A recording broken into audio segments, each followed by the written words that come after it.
Okay, it's Friday morning. It's sunny. It's nearly, is it November today? November 1st. It is November 1st. Feels like it. We're through Halloween. Are we done with that now? Because I had a bunch of kids at my house last night. We're done. First time since my kids were born, I didn't have to go walk around with them for trick-or-treating. It was fun. Well, and my kids both had their girlfriends over doing random things, and so it's trick-or-treat is done. Did that come off? Did that come off wrong? All right. Well, random things. We'll just move on that topic. Guys, thanks for joining us. I'm going to jump right in. This is a really fun topic and conversation, and I have an agenda here. I have some questions, but frankly, I think we can just take this wherever we want to go. I know both of you have thoughts and stories as it relates to the topic of thinking long-term, and so I'm excited to jump in. So why don't we start here? Let's go back 10 years with me. Can you do that real quick? I'm not going to ask what age you would have been then, but if you could picture that in your kids' ages, maybe that helps me. Going back 10 years, are you further ahead today than what you thought you would be? Absolutely. Yeah. So 10 years ago today, I don't know if you're asking for my story, but I'm going to give it to you anyway. So it's actually, I don't know if this is why you picked me to do this, but it's very relevant because so 10 years ago, almost to the day, I was selling my nutrition stores in Tennessee, thinking about my next journey of life of where I was going. And I didn't know that it was the 10-year anniversary. Yeah. That's perfect. So, so that's where I was. Had no idea, honestly, what was in store for me next because I didn't have a college degree. And so, honestly, I thought I could be living with my parents when I moved back to Iowa for the next however many years with 2 kids and a wife. But here I am. So in what way, you weren't even thinking real estate back then? So November I would have, it was right about this time that I decided, okay, real estate's my path I'm going on. Perfect. So 10 years ago, you literally started thinking about real estate. Yep. What you imagined then, how different is what you have now than what you imagined at that point? I mean, a lot. I would have been... All I wanted to do was have a job I could make $60,000 a year at, and that was my – because honestly, when I owned my nutrition stores, that's what I paid myself. I paid myself $60,000. That was my salary, and we took some dividends, but not very much because we were just trying to grow the store. And so my goal was, okay, how can I find a job I can make at least $60,000 a year? So continue with you then. What would have surprised you then about where you are now? If you could have got a snapshot of where you ended up, what would you have been shocked by? I think the team we have 9 of us now on a team, so the successful building of that team. And then honestly, just some of the people that aren't even on the team anymore that I've helped get to where they are. And then being able to balance that with coaching sports, balancing my kids' stuff, honestly, probably making the money and having the success I have now with the balance of everything else I've been able to do. That's probably what I'm most, and the impact I've been able to make outside of real estate and inside of real estate. You didn't lead with the money, but the money's in there. It's the relationship between being able to make that much money and have the lifestyle that you've created for yourself. Correct. Yeah. That's pretty cool. Yeah. So, because before that I was stuck in a retail store almost every single day, all day. And obviously I had employees there. But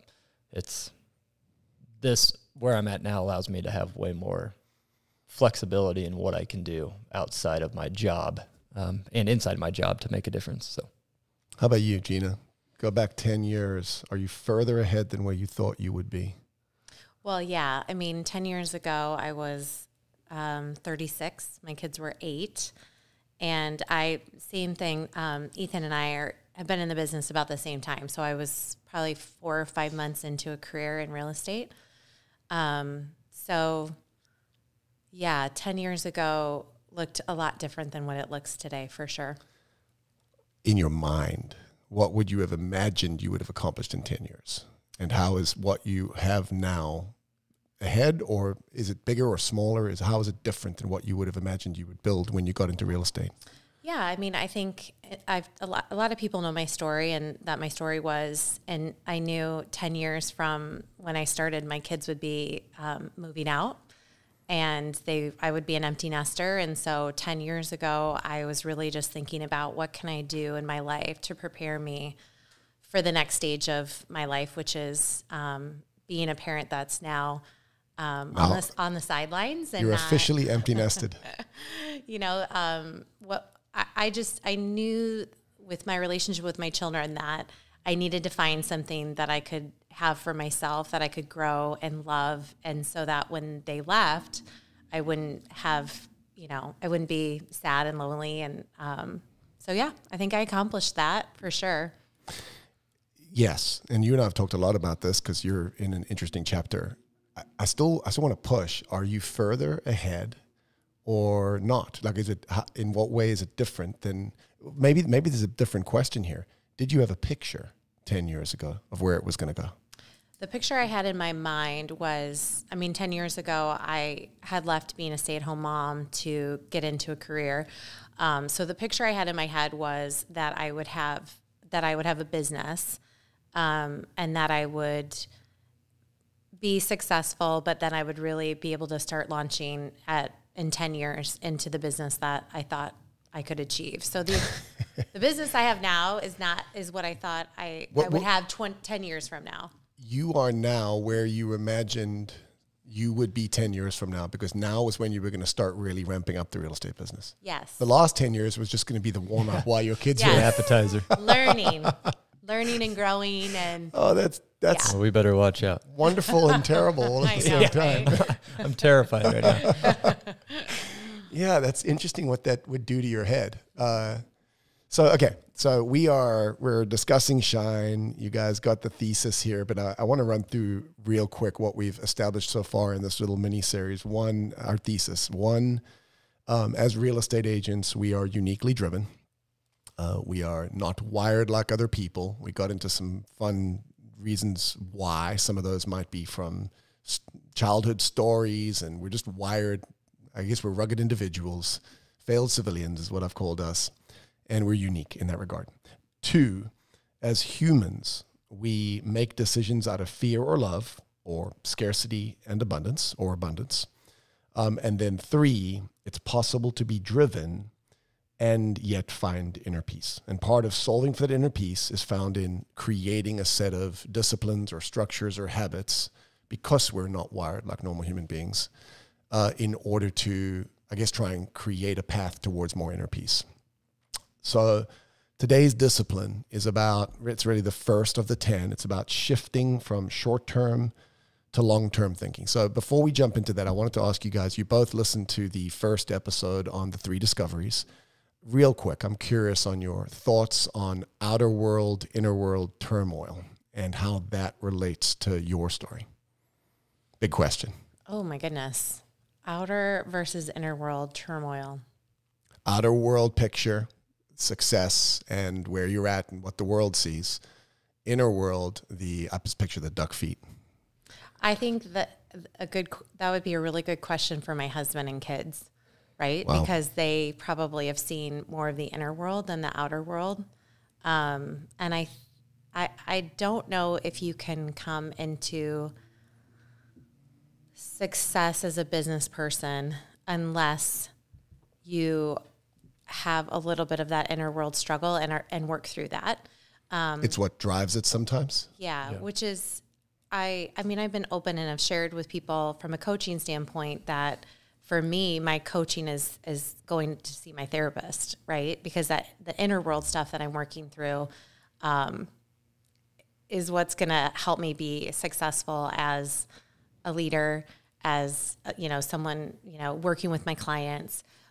Because this job is not a typical job where you work 8 to 5 and then you can come home and you can kind of separate. There's really no separation. And even with my clients who then become friends and as close as family members, like my kids see my business as a part of my entire world. So they see all of it. And that's why, at client parties or at events, like everybody, my kids know a lot of my clients over the years because it's just become a part of our entire world. So I don't know if that answers your question about inner and outer world, but it's definitely a struggle. Well, you heard me share a little bit about mine. I know you and I have spent a lot of time talking over the years. I know you have an inner world turmoil. And so, yeah, I was just curious on your thoughts on the concept of the relationship between not facade maybe, but that would be a way to put it, like what the world gets to see versus the spinning wheels inside of our hearts and souls, the lack of peace that a lot of us actually endure as a function of being entrepreneurs and pulling off what we're pulling off and living in this weird world we live in. What do you have to say? Yeah, I mean, mine is obviously we've had discussions multiple times about some past, I guess, past stuff and what's the word I'm looking for? Perceptions, I guess. So past perceptions that I deal with internally all the time and how to battle that with this industry that we're in now. And for those of you that don't know, just like arrogance, just going back, like arrogance was a big thing for me when I was in high school. And so I met you in high school. You did meet me in high school. And I was an arrogant jock, and that's what I had. And now I have to internally, like, I never want to be known as the arrogant person, that guy again. So it is an internal battle time and time again, not every single day, but times. So it does hold me back from, well, if I do this video, I don't want to sound arrogant, or if I say this, or if I lead in this way, like, and so I think it has made me better because it does make me a lot more selfless in a way, but it also has held me back. I think like you and I have, like, it does hold you back when you try so hard not to be like, put yourself in front of there and showcase highlights or do all that kind of stuff. It probably does prohibit me in some way too. And so that's probably my biggest internal versus, and just how to deal with stress, right? So you deal with stress and like in different ways. Like, it's not that I don't stress, but I've had to teach myself, and what goes on inside my head is not how I also, like, I feel like I've done a better job, or I've learned how to outwardly express my stress, but then when it just stays cooped up inside, it's not always the best thing either. So, well, you guys deal with a lot of, this is a crazy gig. And so, you have to create a filter, and you have to have a front stage. And I think a facade is a good way to put it. Yeah. So who you have to be for all the people in your life all day, every day. And then inside there's, I relate it to the little Dylan is what I call it. Sometimes it's little Dylan that I need to protect. Other times it's the raging lion that wants to just chomp people's heads off, but you don't get to be that person in your world. And I don't think people talk about it like you have two different people. You have like you said, the facade. Like if you ask pro athletes, like, guaranteed some of them are going to be more arrogant and cocky on the court or on the field than they are off the field, just because they turn into literally a whole different person when they're out there competing. And other people, it's the opposite. I mean, they can step on the field or the court and they can act a whole different way. And I've read some books about it where you almost literally you turn into, like, you have two separate personalities. I watch people do that when they go into presentation mode or sales mode. Yeah. There's a version of you that you learn to become. Yeah. And it's you, but it's like a whole set of layers of scripting and language and posturing that it's kind of like, the way I can relate this to you guys is I grew up with a South African accent, obviously. Years and years and years of living in America, I've slowly but surely changed the way I speak. I revert back to my South African accent when I'm incredibly tired, and sometimes when I drink. And it's because what I've realized is I didn't cognitively create these layers that changed the way I speak. It subliminally happened, and they're layers that I've added on. They're ego. They're not ego in that sense of the word, but they're who I've had to become in order for you guys to understand what I say. And when I'm truly worn down, a lot of that falls away. And I think it's the same that we're describing here with who we've had to become in the world as professionals: facade, front stage, outer world.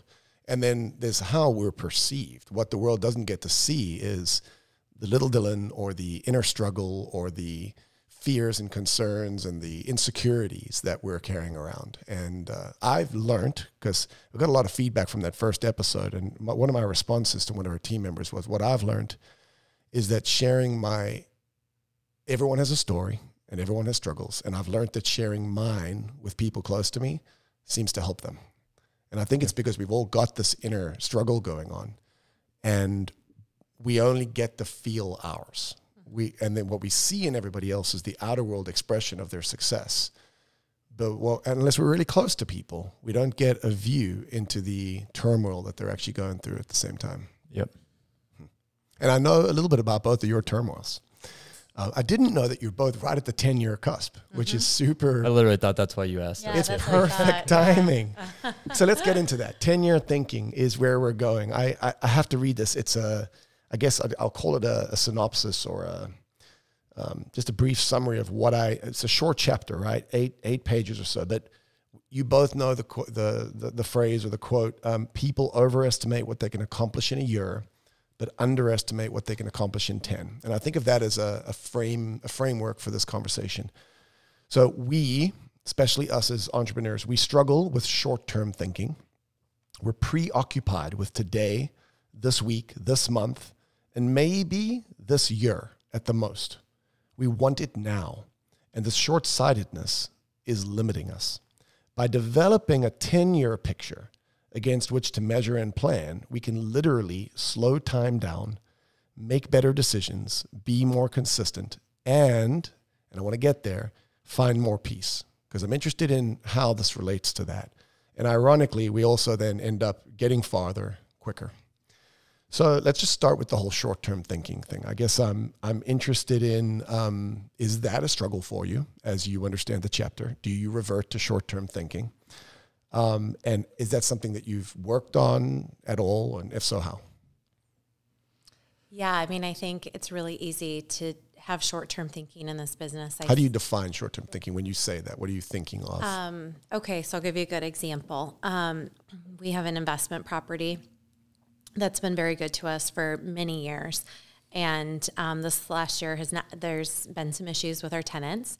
And, I immediately told my husband, like, I can't handle, like, Burn it down. We're done. We're done.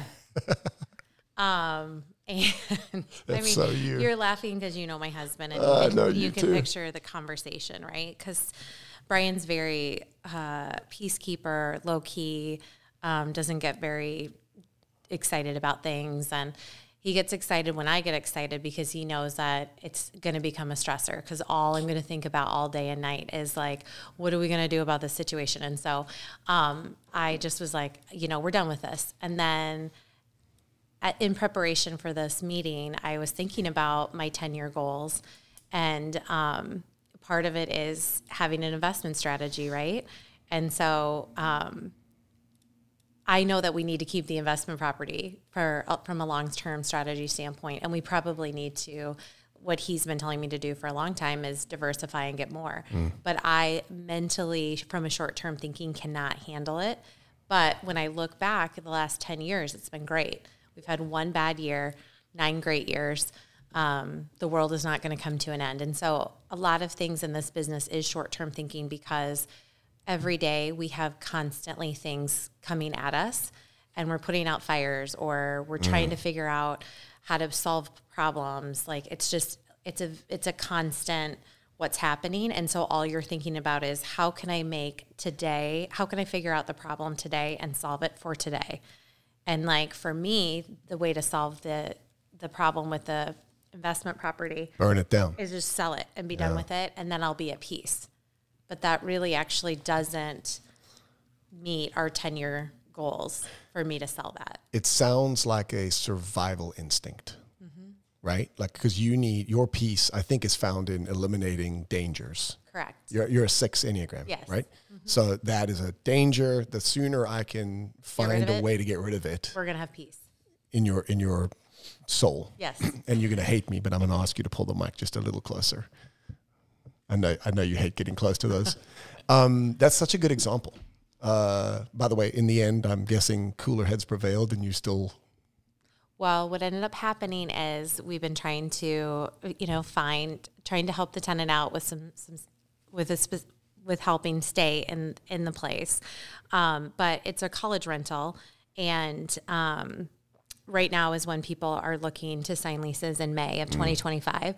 So what I did was I focused on what I could control, which was to get new tenants in there in May and like focus on moving it forward versus focusing on the problem and being upset about all the reasons why this problem was happening. I just took the initiative and just decided I needed to focus on what I could control and to keep the rental and to find better tenants next time. Have there been times where the short-term thinking has ultimately won over? I mean, in this case, you measured it against, no, this is dumb. The reason we bought the rental is to keep it over time. If every time we bought one and we had a problem, we burnt it down, we'd never get anywhere. So logic, 10-year thinking, it's perfect because it's a real estate rental. That seems easy to apply to a rental. It seems like that might be harder to apply to, I mean, pick a topic, like hiring staff. Yes. You know, hiring team members. Ethan can probably speak more to this. I love that you said at the beginning, like even people that haven't been with me or left, like I've been able to see, you're finding the positive in those situations. Like you're seeing, like to me, that's 10-year thinking too, of like the short term is I'm upset that this happened. I invested in this person and now they're gone and I'm upset about that. 10-year thinking is, like as a part of my 10-year plan is building a team that is continuing to grow and develop. And sometimes that means that some people aren't going to stay, right? But like long-term thinking is you don't cut it off and say, nope, I can't, this didn't work out. I'm a terrible leader. People are out to get me. I can't do this any longer. I'm just going to do it myself and really like look at it from a long-term process of like, maybe it didn't work out with that person. I help them achieve other things. They're successful in other areas. That's a win for me.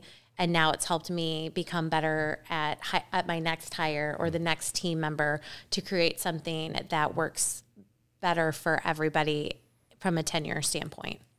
Yeah, I love that you listed all those voices there. Every one of those little quotes are voices in your head that drive you towards short-term reactionary thinking. Yes. And because I know those voices, we've had those conversations. My voices are slightly different than yours, but I've gotten familiar with yours, and it sounds like you're familiar with your voices too. I'm like, what are all the short-term things I say? Well, I love it. That's a great example, and both of those are very visceral. How about you? Short-term thinking. You're you guys are very different, right? Because you're more big visionary. You're a high quick start. What's your Enneagram? You're like a 7 or? Geez. My wife would know. I don't know, 3 maybe? Yes. Achiever. Yeah, achiever. Achiever, yeah. 3. You want to win and perform. So how does this manifest for you? Yeah, so, I mean, to Gina's point, this is where the outer world versus inner world, because I said what I said earlier, but obviously inside me, it burns. And so, yeah, I mean, you have a team member that leaves, and it sucks. You pour in. I mean, we've had team members that we've poured tons of time into, and then they leave, and then it's probably even worse when things don't go the way they think it's going to go once they leave, which obviously we all can attest to that. Not for my sake, but mostly for theirs. But yeah, I mean, it's the internal stuff. Obviously, I'm very I wouldn't say goal driven, but very like quarterly, like monthly, and even weekly. But like if we have a down month, I think I'm not going to make any money for the next year, and I'm going to have to go sell my house and live in a box. And this happens every year, maybe twice a year. Yep. So every February, I want to quit real estate. And I want to be done. But we all laughed, but you're only partially joking, right? Yeah, I'm really not joking. No, you can ask my coach, you can ask Jamie. Every January, February comes around, and there's usually something that I'm like, you know what? Screw this. I'm done.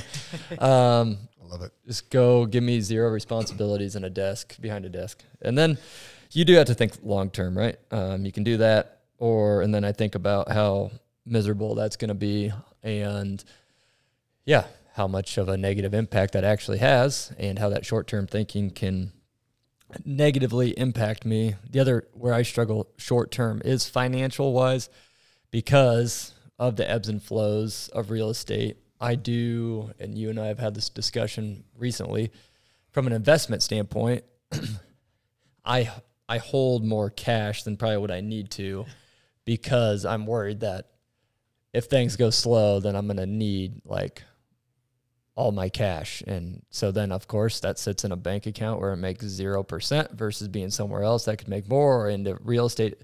Like, my short-term thinking has prohibited me the last 10 years of why I don't have 10 rentals by now, and why I only have one. And so it's, I mean, I've put money away and we have investments and stuff like that.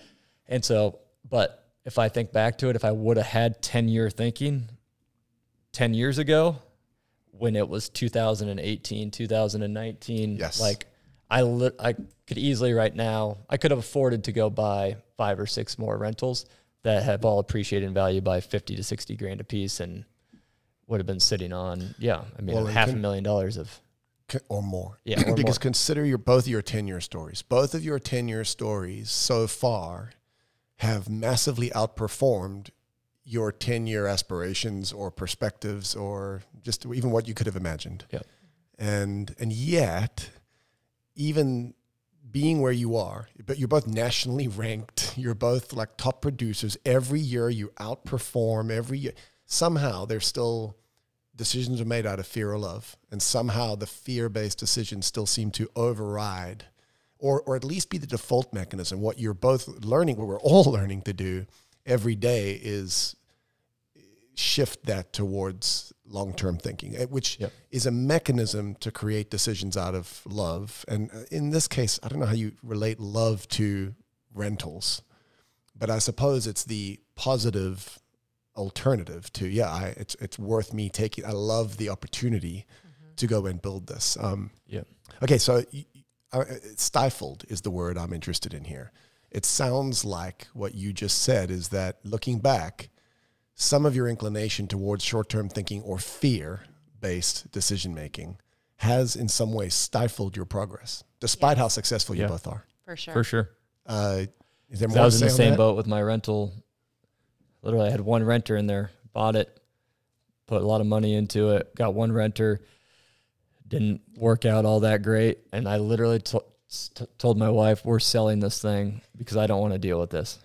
And then I realized the smarter thing to do is just to hire a property manager so they can deal with it. And we raise the rents, and actually I make more now on it than I made before, and it's all fine. And you probably have more peace. Yeah, I do have more peace on it, and I know, how to look at things there a little bit better. So I was in the same boat. Okay, good. Makes me feel better. About 6 months ago. Yeah, you're not alone. This is why the series is so interesting to me, because the more I spend time with amazing, accomplished, successful outer world human beings, the more I realize that their inner world turmoil reflects, at least in volume, my own. Yep. And the trend that he obviously understands, but I'm picking up on late in life, is that this is common, if not almost a necessary precondition for so many of us that are successful.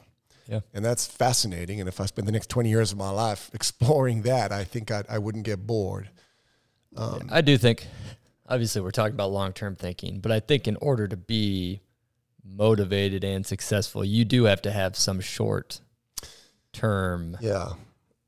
thinking in a way that, which is why I think if we all think about it, like, it's got to drive you some way to, if you just think 10 years from now, that's your only mindset, which isn't what the book's saying, but if that's your only mindset, then you wouldn't be where you are if you didn't hold yourself every week accountable to certain calls, to activities and certain monthly production goals. But it also weighs on you every year. January, the calendar flips over and your transaction count goes back to 0, and you're like, son of a gun, here we go again. Here we go. Scott Myers says that, he's got a quote, I'll screw it up, but it's something like, hey, every year I start at 0. Yeah. And I think that is the thinking. And maybe if this is about creating or finding habits to create balance between that inner drive towards performance and short-term default, and kind of like the rental, right? We ought to be frustrated by that because we're driven to excellence and we want things to be a certain way. That's why you're good, especially you, because you're controlling of results, right? Like, that's your thing. So what makes you great? And then offsetting that with, okay, but I'm in this for the long haul. So shift to maybe your 10-year pictures, because, and be honest, if you wouldn't mind. I know you're honest, but be vulnerable. It's something I'm working on this series. Have you had clear 10-year pictures in the past? Have you been clear and intentional about creating? In the book, for example, they talk about a methodology for this. Actually go out, picture your age, picture a few circumstances in 10 years so that you actually project into this future-based self. And then start to describe a little more subjectively than numerically even, what is true of your future self? What is true of this? So I guess I'm curious, have you been deliberate about this thus far? And what has that 10-year picture kind of looked like? Has it changed? Ethan, why don't you go? So yeah, mine, I feel like I've set, usually each year I look out 10 years from a goal standpoint. So like, I feel like probably the last 5 or so years, I set 10-year goals. Like, here's where I want to be transaction count wise or agent count wise, but the one thing about the book that's very interesting is the visionary, like visualizing where you're actually at then.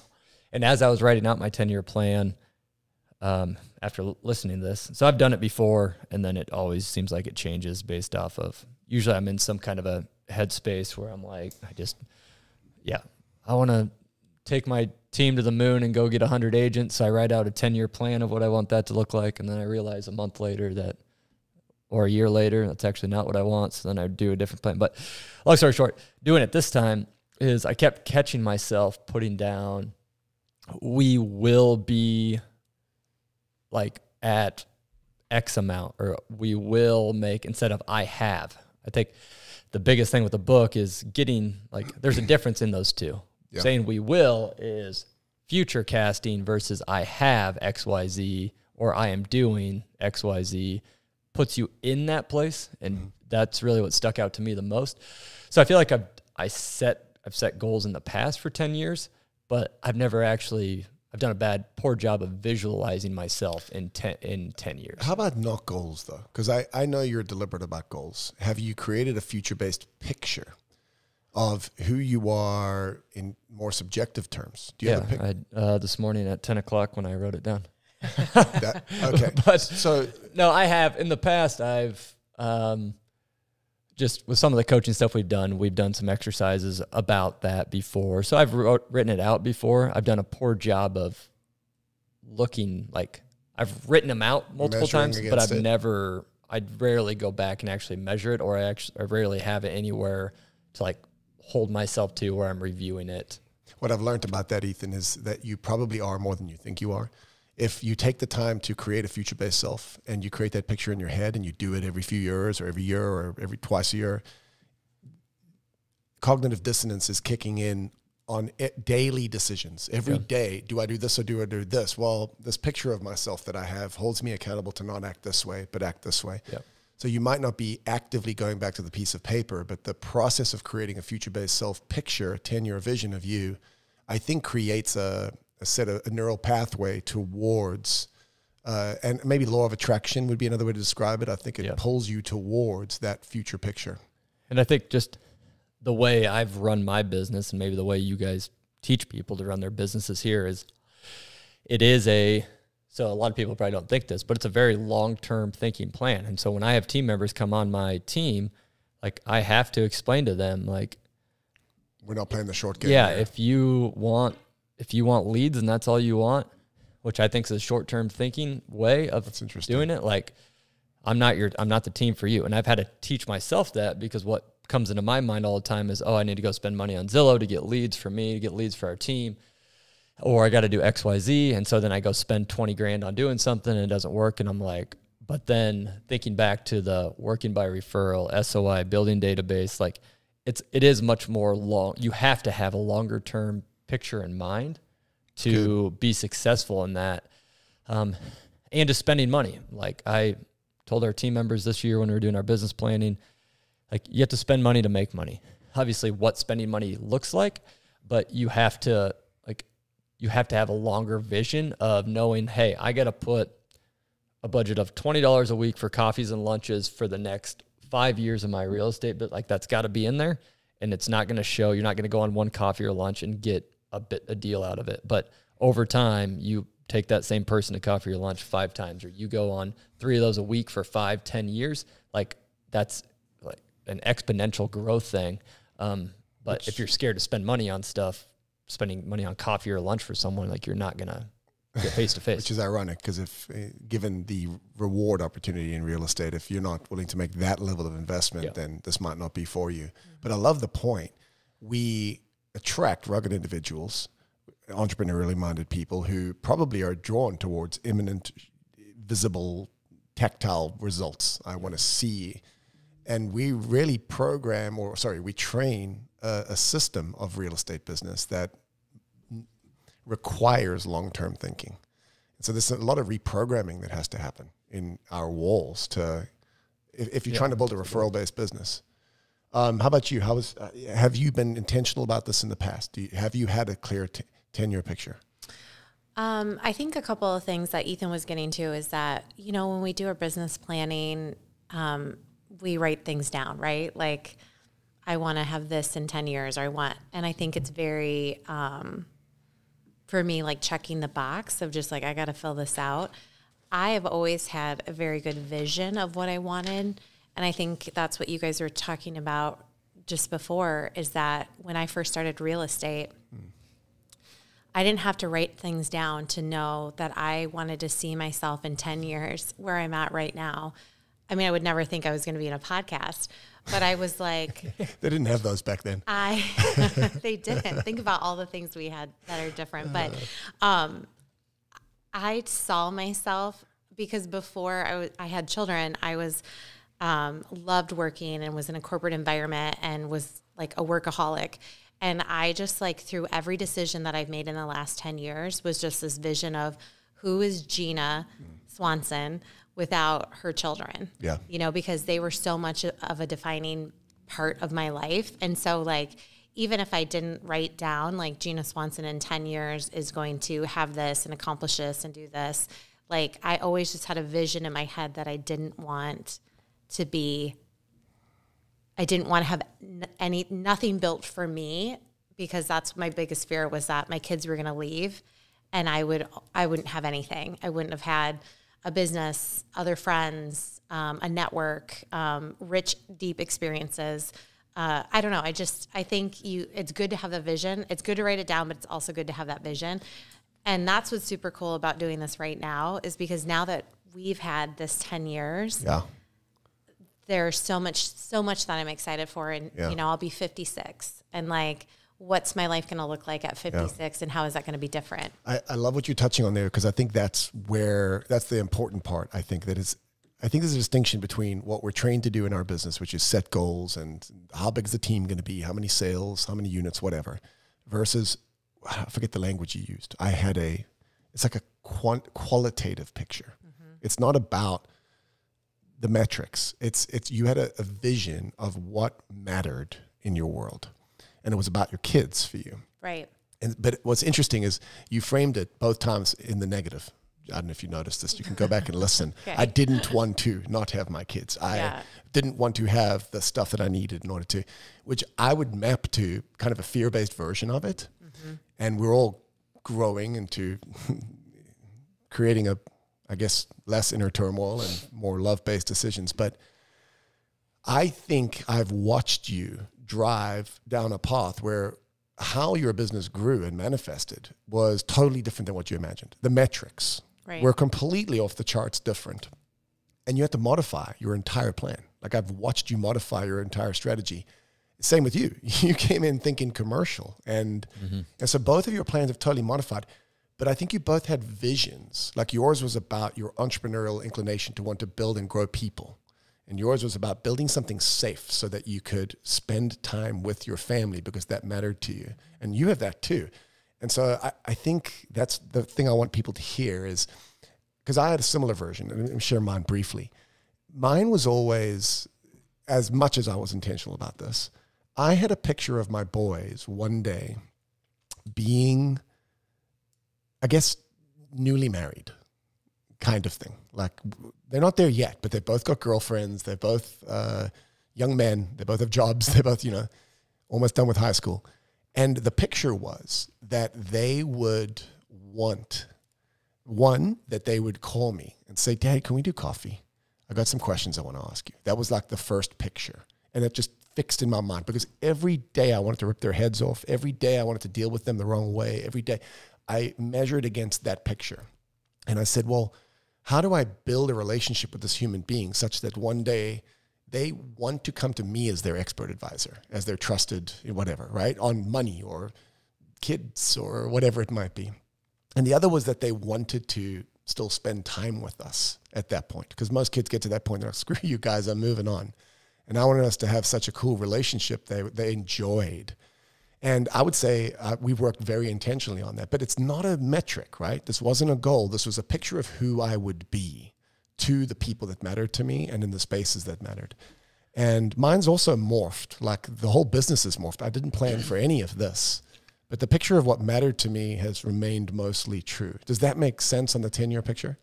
Yeah, and actually, as I was doing mine this morning, that was, so, I mean, I'm almost 10 years, no offense, sorry. I'm almost 10 years behind you, or I am 10 years behind you.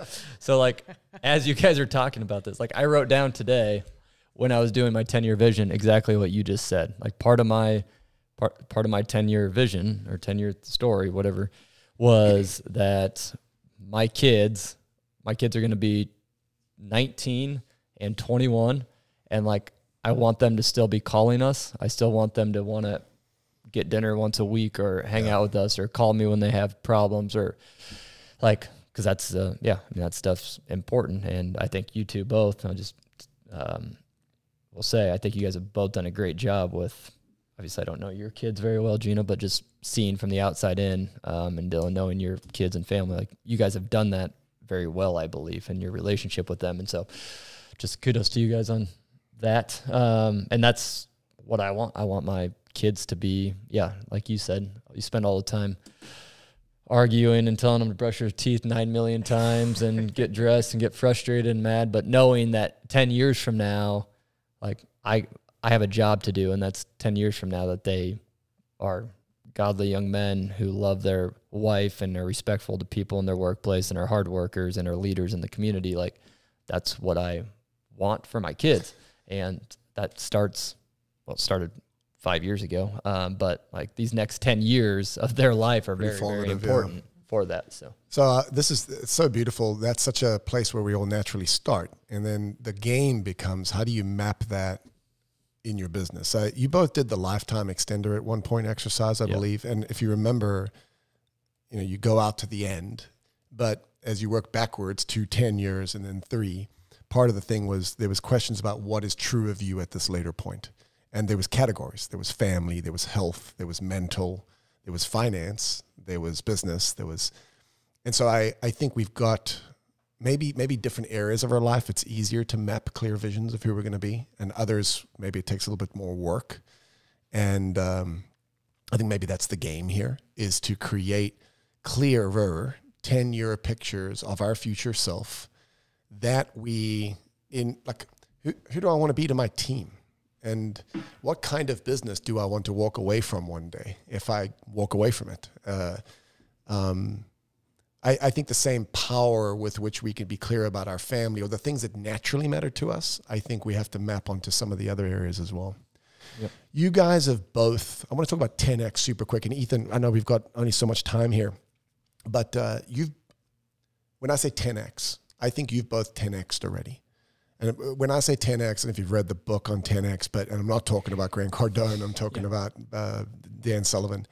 But I think you, in your 10-year journeys, have created 10 times more money, freedom, capability, growth, impact than what you were 10 years ago. And you touched on it, like 10 years from now, right? What's true? And so first of all, just a simple question. Do you see that you've 10X'd in that period of time?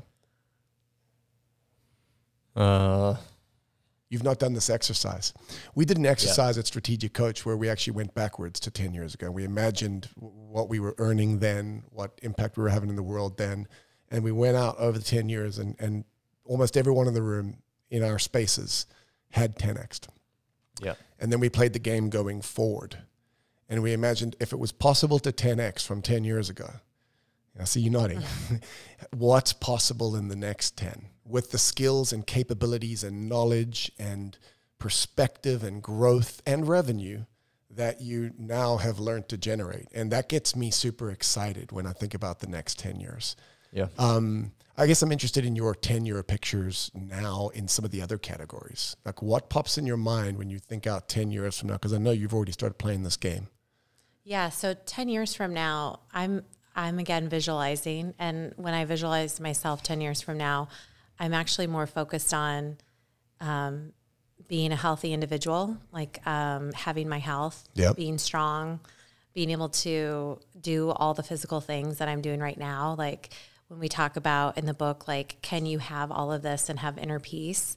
You know, finding more of that, like being more out in nature and doing those things. So like, kind of organizing your world then to create that trajectory? Correct. Yeah. I just, because I'm 10 years older than Ethan, which we now all know. Yeah.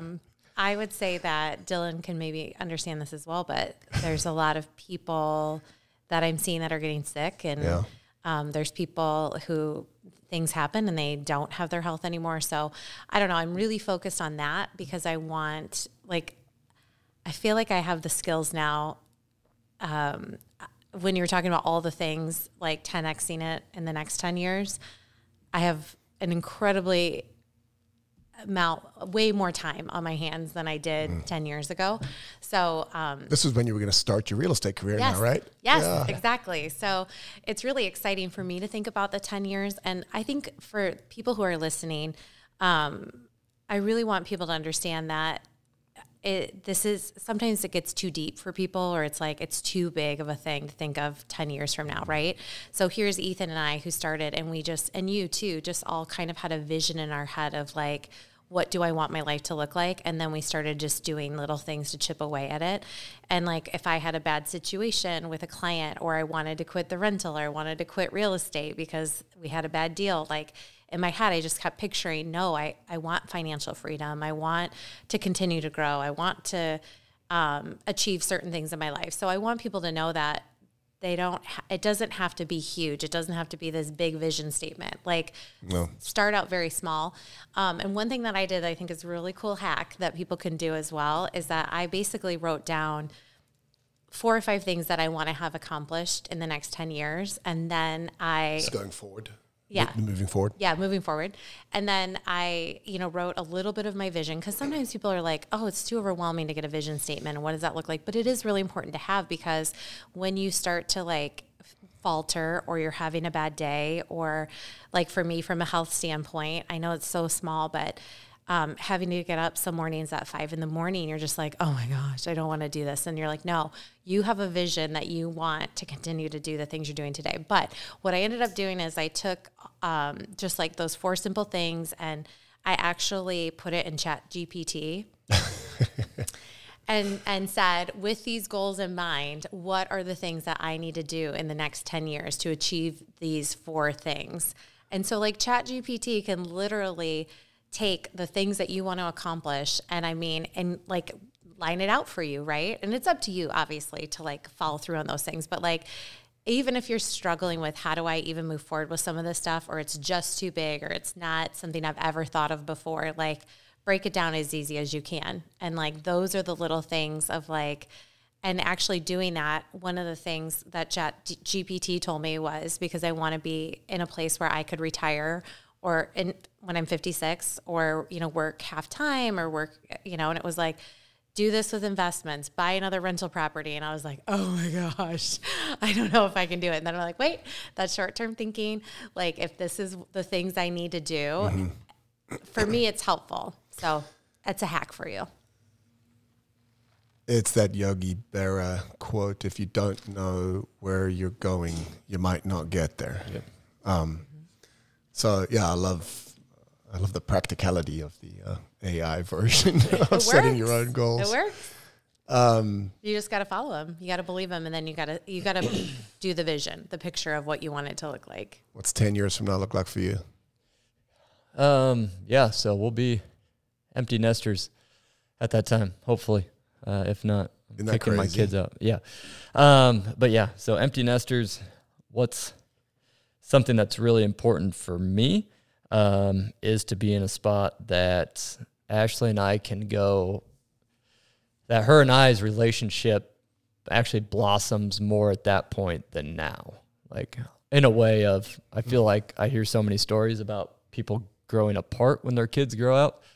I want to make sure that doesn't happen. I want to make sure that we're like, I don't know, more adventurous. We're like, we can go do things that we want to do. We can travel. Like, that's what we love doing. We love traveling. We love, so just our connection is deep there. Going back to, I already said it with the kids, making sure that they want to be a part of our life. But then from a work standpoint, like, just keep growing, not in necessarily like, I don't see, like, when we talk about 10X, like, I don't see my business now needing to be 10X to where it is.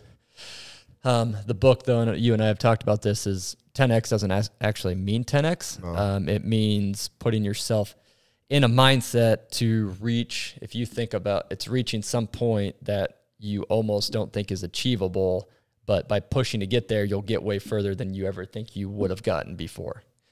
And looking back 10 years, like, that's where I'm at now. Like, that was my point. Mm-hmm. And so thinking about that 10 more years from now, right? It's, what's it called when you put money in somewhere and it grows? Exponential. Like, so you have 10 years already of learning, of a team, of knowing real estate, of kids, whatever. And so then all of a sudden the 10 years from now, like, to some people it probably scares them, and me, it kind of scares me. Like, you have technology, you have like all this stuff 10 years, like from the last 10 years, just imagine what's going to be. So one of the things I wrote down on my vision board is like, or not vision, my 10-year vision was like, in order to be where I want to be in 10 years from now, I'm going to have to be a front runner and a leader in whatever happens in the next 10 years in technology and AI and robots, flying cars, whatever it is. Like, the world is dramatically going to probably change in the next 10 years compared to where it was the last 10 years, which shouldn't, I mean, it'll scare some people, but there's a huge opportunity in that. And I don't know, it's going to be pretty cool. Probably scary at times, like right now, but it'll be cool as well. And so just how can I make sure that I'm innovative is the word I'm looking for. How can I make sure I'm being innovative in whatever happens in these next 10 years to set myself up to 10X in these 10 years? I want to have a podcast about that. I want to talk about innovation because I've got some interesting thoughts about that. And I think the most innovative thing anyone can do right now is to go all the way back to the absolute most foundational human elements of the story. And that's the most innovative thing you can do, is just like shake hands and learn to engage in normal human skills, because that's what's going to be the largest, most valuable commodity in this future world. Okay, I got to close this out because I know you got somewhere to be. I just want to go back to the word stifled, because this is sort of how I'm processing everything we've talked about. There were decisions that you two and me and everyone around us, I believe, didn't make in the past, that in some way stifled we were all successful, but we would have been even further if we had made more decisions out of love and we had not been stifled with some of those things that held us back, right? We're creating pictures of our future selves, not to have some amazing set of goals or 10X, but to have a picture towards which we can march. And then I love what you said, Gina. When you have that picture, I mean, AI is one way to do it, but the point is, how do I create practical pathways towards that? What are the things I would need to do in order to move towards it? I want my marriage to be a certain way. Well, I need to make sure now I don't neglect my wife for the next 7 years while I'm busy growing my career. I need to make sure now I do monthly dates with my kids. I need to, whatever those things might be. So practical steps is the second thing. 1, clear picture. 2, practical steps. And then I think 3, which is the big point of the book, is as we move through our journeys and deal with all the crap that we deal with every single day, to measure our decision-making in the moment against the 10-year picture, and not to make decisions against the short-term inclinations of fear. Does that make sense? Yep. And so I think that's my takeaway from this conversation. It's the thing I want to work on. I hope everyone's challenged to create 10-year pictures, but then I think also map out paths toward them. What I want to close with is how you guys think doing this actually connects to the notion of being able to be driven and create peace and have peace. How does it connect, if you want to put a ribbon on this? I'll let you go first. Oh, geez. How do you think it connects for you? Well, it connects because it, just like you had said, it gives like a clear pathway. So when I'm feeling fear and when I'm feeling that I want to just, when I call you and I say like, I'm done with this, I'm over it, you can just say to me, hey, how does this align with what you want in 10 years? How does this align with when you're 56 years old? Like if you're feeling, you know, and giving me, always for me, it's like, as long as I know I have an option out, I can move forward. So sometimes the best answer for you is, okay, you should quit. Because then you're like, no. So yeah, I just think that having a clear vision is when you're making fear-based decisions, or you're doing short-term thinking, or you're just struggling with something. Or, you know, one thing in this book, in this chapter, it talks about, I loved it because it was like in any 10-year period, you're going to have like 2 great years, 3 good years. It basically, like, out of 10 years, you're going to have 2 crappy years. That could put you out of business. And when they said that, I immediately could think of the 2 years in my last 10 years that were, and you could probably think of them too, right? Like 2 years where people I love were sick. You know, or a year when someone who I loved went through a lot of health issues, like, and you're just like, oh my gosh. So anyway, I think, you know, having that vision is going to help you understand that there are going to be maybe a year or 2 that aren't great. And when you're going through that, having a 10-year picture helps you go, oh yes, this is those 2 years that are going to suck on every 10-year cycle. Yeah. So then you can have a long-term plan, go through it. The money that you saved, that was all your savings, and now you're spending them in that bad 2 years. You're like, yeah, that's what this was for. Mm-hmm. I think it was two great years, 6 good years, and 2 terrible years that could put you out of business. Yeah. And I think that applies to money and business. I think it applies to life and health, relationships, everything. Yep. Very good. How about you? How does this map to peace? I think just knowing, just subconsciously knowing where you want to go, and knowing who you want to be and where that is it makes the short term, makes the short term struggles, problems, I'd say less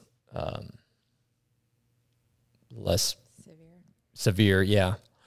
When you know, especially after having 10 years already, and even the people that don't, like knowing that, okay, this real estate deal is crappy, this sucks, these clients are XYZ, whatever, or this happens, like we've made it through the 10 years here. Like, and you did okay. And we did okay. And knowing taking the high road here is always the best thing to do, because look, I took the high road for the last 10 years and it worked out. It worked out. I'm here and still selling real estate.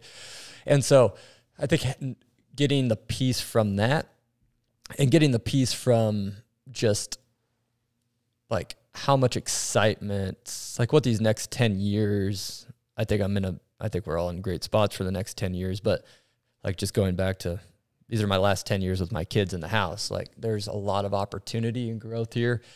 And the conversations with Dylan and I sound like similar to Gina and Dylan sometimes, is Dylan's always like, well, yeah, you can go find something else to do. What are you going to do?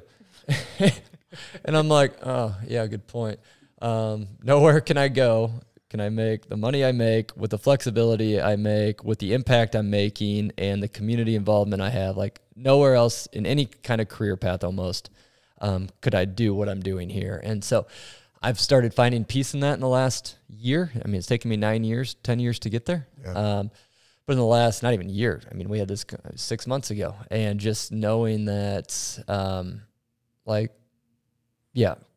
where I want to be in 10 years, just every day waking up. My health is obviously a big thing for me as well. Just like I have goals and I'll say this on the podcast, and who knows if it happens. Like when I retire, I want to do a triathlon at some point when I retire. And so and I want my kids, like one reason I work out 4 days a week is because I want my kids to see me in the health I'm in order to know that like what hard work and discipline looks like. And that might, I don't know, sound weird, but like there's things I do thinking on the daily, like in 10 years, I want my kids to look back, or I want them to make a decision in their life with their discipline or their hard work ethic or XYZ because they saw their dad in that position.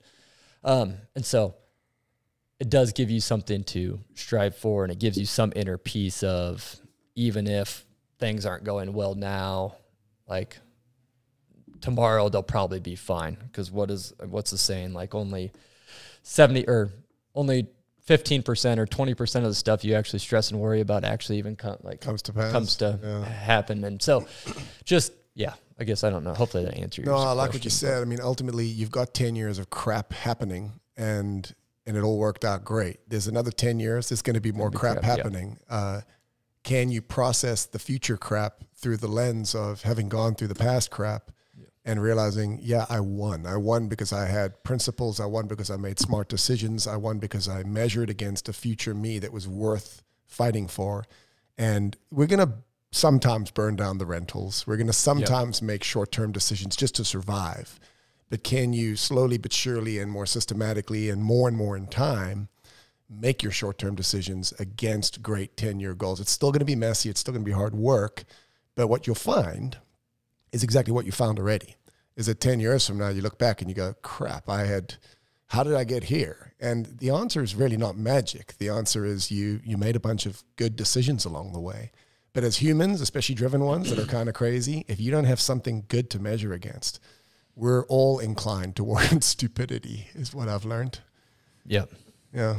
What's also really cool, this has nothing really to do with this topic, but I just thought I'd throw this out there. What's pretty cool, this morning I got to go to breakfast with my grandpa, my dad, myself. That's awesome. And my two boys didn't have school today, so they came. My grandpa turns 95 on Sunday.